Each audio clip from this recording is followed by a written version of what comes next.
Hello everyone, this is Suryansh. Welcome to our YouTube classes Simple Learn. हम लोग class 9th का chapter 1 number system के बारे में पढ़ रहे थे कुछ वीडियो। हमारा जो टॉपिक है वो है इर्रेशनल नंबर, ठीक है ना। रैशनल नंबर क्या होते हैं और जो भी वो बेसिक और टॉपिक्स थे वो हम लोग क्लियर कर चुके हैं, बड़े अच्छे से समझ चुके हैं। आज जो टॉपिक है वो इर्रेशनल नंबर होता है कि इर्रेशनल नंबर क्या होते हैं, किस तरीके से होते हैं। देखिए, इर्रेशनल नंबर वो नंबर जो होते हैं, ऐसे नंबर्स जिनको हम लोग पी वाई क्यू की फॉर्म में नहीं लिख सकते हैं, जैसे, ठीक है ना, not written in the p by q form and q not equal to 0। ऐसे नंबर जो रैशनल नंबर नहीं होते हैं। सीधी बात याद रखिए, क्या होते हैं रैशनल नंबर। हम लोग पढ़े थे कि पी बाई क्यू की फॉर्म में होते हैं, क्यू नॉट इक्वल टू 0 होता है, ठीक है ना। और पी एंड क्यू जो होते हैं वो हम लोग कहां से, इंटीजर से बिलोंग करते थे, ठीक है ना। तो जो नंबर्स इस तरीके से नंबर्स होते थे उनको हम लोग रैशनल नंबर्स बोलते थे, ठीक है ना। अब बात करते हैं इनके अलावा जो भी नंबर्स होते हैं वो हमारे इर्रेशनल नंबर्स होते हैं। इनके अलावा कैसे नंबर्स होते हैं, ऐसे नंबर जिनको हम लोग पी बाई क्यू के फॉर्म में नहीं लिख सकते हैं, ठीक है ना। और पी क्यू इंटीजर नहीं होते। देखिए, हम लोगों का कोई नंबर्स क्या हो गया, जैसे हमने √2 लिखा है, ठीक है ना। ये नंबर जो होता है, देखिए ये नंबर है, कोई भी कोई नंबर ही है, ठीक है ना। ये नंबर जो है, लेकिन इसको हम लोग क्या कर सकते हैं, पी वाई क्यू की फॉर्म में नहीं लिख सकते हैं, ठीक है ना। देखिए कोशिश, जैसे पी वाई क्यू के 1 हो गया, यहाँ पे और कंडीशन देखो, पी वाई क्यू की फॉर्म में तो हो गया, और पहले कंडीशन रेशनल की क्या थी, पी और क्यू जो है वो इंटीजर से होने चाहिए। यहाँ पे देखिए, अगर हम पी की बात करें तो जो कि √2 है, ये हमारा इंटीजर नहीं होता है, ठीक है ना। तो ऐसे नंबर्स जो पी वाई क्यू की फॉर्म में हम लोग नहीं लिख सकते हैं, वो सारे के सारे नंबर्स क्या होते हैं, इर्रेशनल नंबर्स होते हैं, ठीक है ना। तो इसी टाइप से जो भी इर्रेशनल नंबर्स होते हैं वो कौन कौन से होते हैं, √2 हो गया, ठीक है ना, √3 हो गया, √4 जो होता है, देखिए यहाँ पे रूट, अगर हम 4 की बात करें, √4 जो होता है इसको अगर हम सिंप्लीफाई करते हैं तो 2 होता है, ठीक है ना, 2/1। ये जो हम लोग देखिए, इसको हम लोग रैशनल नंबर में लिख सकते हैं, पी बाई क्यू एक रैशनल नंबर होता है। और p की वैल्यू जो आपको दे रखी है वो 2 दे रखी है, और q की वैल्यू 1 दे रखी है। ये दोनों देखिए इंटीजर हैं। तो √4 जो होता है वो आपका इर्रेशनल नंबर नहीं होता है, ठीक है ना। अगला जो इर्रेशनल नंबर होता है वो आपका होता है √5। अगला जो होता है वो होता है √6, √7, इस तरीके से होती है। देखिए, अब यहाँ पे एक आप बेसिक सी जानकारी देख सकते हैं, रूट के अंदर ऐसे नंबर्स जो परफेक्ट स्क्वायर नहीं होते हैं, ठीक है ना। रूट के अंदर कौन से नंबर्स जो परफेक्ट स्क्वायर नहीं होते हैं। देखिए, परफेक्ट स्क्वायर क्या होते हैं, ऐसे नंबर्स जो किसी ना किसी के स्क्वायर होते हैं, उनको हम लोग क्या बोलते हैं, परफेक्ट स्क्वायर बोलते हैं, ठीक है ना।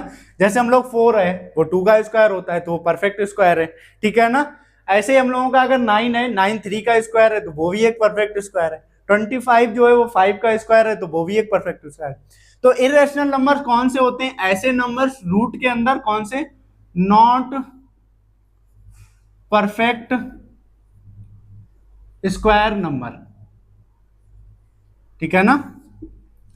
इर्रेशनल नंबर्स क्या होते हैं, ऐसे नंबर्स रूट के अंदर लेने हैं जो परफेक्ट स्क्वायर नहीं होते हैं। √2 हो गया, √3 हो गया, √5 हो गया, √6 हो गया, √7 हो गया, ठीक है ना। इसी तरीके से आपके बहुत सारे नंबर होते हैं, ठीक है ना। और क्या होता है, एक पाई, ठीक है ना। पाई जो होता है वो भी आपका एक इर्रेशनल नंबर होता है, ठीक है ना। एक दूसरे तरीके से हम लोग इर्रेशनल नंबर और डिफाइन करते हैं कि टर्मिनेटिंग डिवाइड करके, जिनकी वैल्यू जो पॉइंट होती है, ठीक है ना। तो आपको पाई याद रखना है, पाई जो होता है वो एक इर्रेशनल नंबर होता है। और सारे के सारे रूट के ऐसे नंबर्स जो नॉट परफेक्ट स्क्वायर नंबर्स होते हैं, ठीक है ना। ये होते हैं आपके कुछ इर्रेशनल नंबर। देखिए, उसी बाद हम लोग आराम से अपने चैप्टर में टॉपिक में पढ़ चुके थे कि कोई भी नंबर है उसको नंबर लाइन में कैसे रिप्रेजेंट करते हैं। जैसे नेचुरल नंबर है उसको नंबर लाइन में कैसे रिप्रेजेंट करते हैं, ये हम लोग पिछले वीडियो में देख चुके हैं, सीख चुके हैं। कोई भी रैशनल नंबर है उसको नंबर लाइन में कैसे रिप्रेजेंट करते हैं वो भी हम लोग सीख चुके हैं। तो अब हम आज, तो अगला जो टॉपिक है वो यही है कि कोई भी इर्रेशनल नंबर है उसको हम लोग नंबर लाइन में किस तरीके से रिप्रेजेंट करेंगे, ठीक है ना। क्वेश्चन जो हम लोग लेते हैं कि हमने एक नंबर लिया, कोई भी एक इर्रेशनल नंबर लेते हैं, जैसे √2 है, √3 है, ये सारे के सारे मेरे इर्रेशनल नंबर हैं। तो इन नंबर्स को हम लोग नंबर लाइन में किस तरीके से रिप्रेजेंट करते हैं, आइए देखते हैं।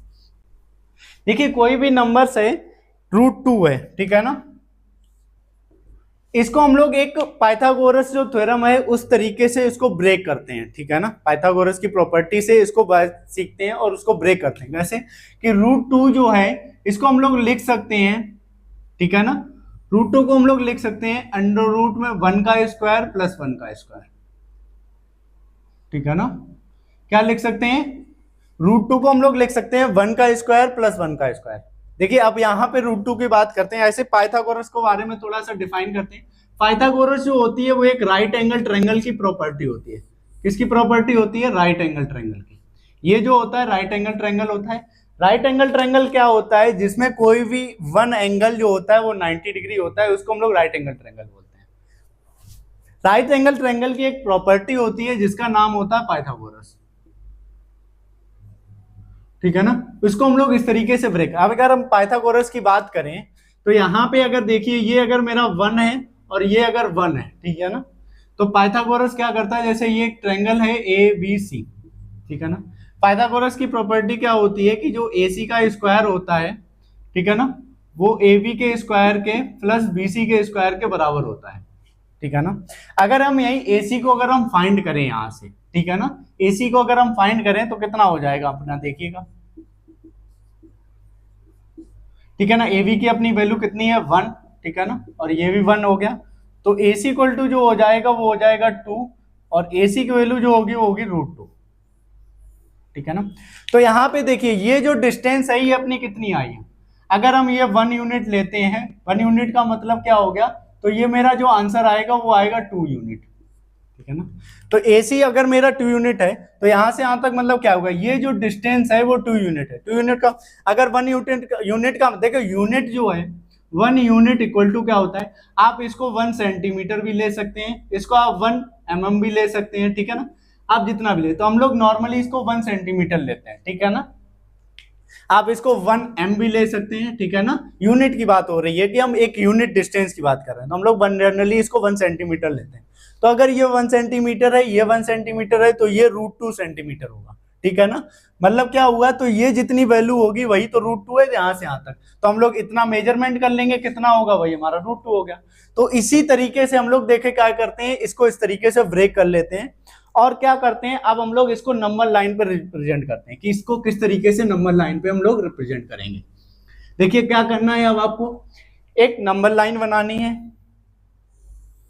ठीक है ना, ये जो होता है ये आपका ओरिजिन हो गया, ठीक है ना। उसके बाद आपको देखिए कोई भी ये जो नंबर्स हैं, इन नंबर्स को आपको एक जो होता है बेस बनाना है, ठीक है ना, ये जो 1 है, ठीक है ना, ये नंबर आपका बेस हो गया, तो ये हमने 1 यूनिट ले लिया यहाँ पे, ठीक है ना, ये आपका हो गया 1 यूनिट। उसके बाद आपको क्या करना है, यहाँ पे 90 डिग्री एंगल पे एक परपेंडिकुलर ड्रॉ करनी है, और वो भी कितनी होनी चाहिए, 1 यूनिट, ठीक है ना। आप लोग देखिए स्केल से मेजर करिएगा, ये विदाउट स्केल मेजरमेंट है, बस हम इसको आपको बता रहे हैं कि किस तरीके से इसको करते हैं, ठीक है ना। ये 1 यूनिट है, इसको आगे अगर बढ़ाएंगे तो यहाँ पे कहीं 2 यूनिट आएगा। अब देखिए हम अगर इसको बनाए तो ये इसको यहाँ से अगर हम ज्वाइन करें, ठीक है ना, इसको अगर हम ज्वाइन करते हैं तो ये जो वैल्यू होगी, इसको अगर हम सॉल्व करके देखिए, ये पाइथागोरस के हिसाब से अभी हम लोग देखा सॉल्व किया था कि ये जो वैल्यू होगी वो कितनी होगी, √2 होगी, ठीक है ना। तो अब हमको ये देखो √2 यहाँ पे हम लोगों को दे रही है, लेकिन हमको किस में बनानी है, नंबर लाइन पे बनानी है। तो नंबर लाइन पे आपको क्या करना है, बस आपको एक कंपास लेना है और ये √2 मेजर करनी है, और इस वर्ग को इसमें नंबर लाइन पे आर्क लगा देना है। तो यहाँ पे जहां पे भी कट करेगा ये जो आपकी वैल्यू होगी यही आपकी √2 होगी, ठीक है ना, आपकी जो √2 वैल्यू होगी जहां पे भी आपका कट करेगा, ठीक है ना, अप्रोक्स यहीं पे कट करेगा, थोड़ा बहुत आप इधर उधर चेक कर सकते हैं। इसी तरीके से आप अगर √3 को मेजर करना चाहते हैं, जैसे √3 को लोकेट करना चाहते हैं, तो √3 की देखिए हम लोग इसको किस तरीके से ब्रेक कर सकते हैं। एक तो आपको देखो 1 यूनिट रखना ही है, तो क्या हो गया, अगर हम इसको करें तो ये 1 हो गया, और इसको हम लोग √2 का स्क्वायर कर सकते हैं। देखिए जब इसको हम खोलेंगे तो क्या हो जाएगा, ये रूट हो गया, 1 का स्क्वायर 1 हो गया, और √2 का स्क्वायर, किसी का रूट का अगर स्क्वायर करते हैं तो सिर्फ रूट ओपन हो जाता है, रूट कैंसिल हो जाता है, ये 2 हो जाएगा, ये देखिए √3। तो इस नंबर को हम लोग इस तरीके से ब्रेक कर लिया। तो √3 को हम लोग अगर कहीं पे बनाएंगे तो क्या देखिए, एक हम लोग क्या बनाना है, 1 बनाना है यूनिट, और √2 यूनिट बनानी है। अगर यहाँ पे देखिए हम लोगों की √2 यूनिट ये बनी हुई है, ठीक है ना। अब आप इसके परपेंडिकुलर ही, अगर हम इसके परपेंडिकुलर, ठीक है ना, √2 यूनिट ये है, अगर हम इसके परपेंडिकुलर ही यहाँ पे 1 यूनिट अगर हम ड्रॉ कर लें, ये परपेंडिकुलर हमने यहाँ पे ड्रॉ कर ली, ठीक है ना, ये हमने 1 यूनिट बनाई, ठीक है ना। अब देखिए कोई पाइथागोरस में अगर ये इस तरीके से दे रखा है, ठीक है ना, एक आपकी ये √2 है और ये जो है 1 है, तो ये जो वैल्यू होती है वो √3 होती है, ठीक है ना। अब यहाँ पे देखिए ये 90 डिग्री हमने यहाँ परपेंडिकुलर ड्रॉ करी है बिल्कुल 1 यूनिट की, ठीक है ना। आप लोग इसी तरीके से करिएगा। अगर हम इसको और इसको ज्वाइन करेंगे, ठीक है ना, तो ये जो वैल्यू होगी ये आपकी √3 आएगी, ठीक है ना। अब ये √3 देखिए आपको इस तरीके से दे रखी है, हमको नंबर लाइन पे चाहिए, तो आप लोग बस फिर अनदर क्या करेंगे, आप कंपास लेंगे, ये √3 मेजर करेंगे और क्या करेंगे, इस तरीके से आर्क लगाएंगे, तो यहाँ पे कहीं आपकी √3 जो है वो कट करेगी। तो आप इसी तरीके से कोई भी इर्रेशनल नंबर है, ठीक है ना, कोई भी इर्रेशनल नंबर है आपको इसको आसानी से लोकेट कर सकते हैं। जैसे √3 हो गया, इसी तरीके से अगर √5 है, √5 को अगर हम ब्रेक करें तो क्या हो जाएगा, ये हो गया 1 स्क्वायर और ये हो जाएगा यहाँ पे हम 2 कर लेते हैं, ठीक है ना, ये 2 स्क्वायर हो गया, √2 स्क्वायर और ये हो गया √3 स्क्वायर, ठीक है ना। यहाँ पे ब्रेक किया तो ये यहाँ पे देखिए √2 स्क्वायर जो हो गया वो 2 हो गया, √3 स्क्वायर जो 3 हो गया और ये जो हो गया वो 5 हो गया, ठीक है ना।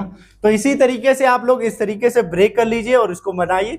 देखिए ये हमने √2 √3 एक साथ बना दीजिए। आप लोग ऐसी टाइप से जो भी नंबर्स हैं, जो भी इर्रेशनल नंबर होते हैं, कोई भी √3 हो गया, √5 हो गया, √7 हो गया, √9 हो गया, √8 हो गया, √11 हो गया, सारे के सारे नंबर आपको इस तरीके से ब्रेक करना आना चाहिए और आपको पाइथागोरस के हिसाब से सेटिस्फाई करना आना चाहिए कि ये कहाँ पे है। इस तरीके से आप अच्छे से लोकेट कर पाएंगे, ठीक है ना। आपकी बुक में और कोई भी क्वेश्चन है उनको आप करके देखिएगा इसी तरीके से। अगर आपको कोई भी डाउट होता है या फिर कोई दिक्कत होती है तो आप कमेंट जरूर करिएगा। अगर ये वीडियो आपको अच्छा लगा हो तो आप अपने फ्रेंड सर्कल में इसको शेयर करिएगा, लाइक करिएगा, चैनल को सब्सक्राइब करिएगा। Thank you.